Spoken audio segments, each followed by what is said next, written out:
Kaibigan kong Dewende, pwede po bang manghingi sa'yo ng numero sa loto? Para naman makatikim din po ako ng kaginhawaan sa buhay kapag manalo po ako. O sige kaibigan. Heto na. Ibibigay ko na sa iyo ang numero sa loto. Ikaw na ang tatapos dyan. 1 taon ko nang maintain yan.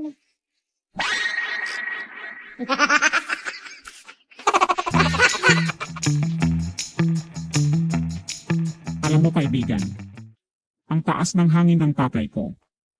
Kapag sumisisid siya sa dagat kahit walang oksigen matagal umaahon sa ibabaw. Well, ganun ba kaibigan? Galing talaga ng tatay mo. Nasaan na ba siya ngayon kaibigan? Heto, hanggang ngayon missing pa.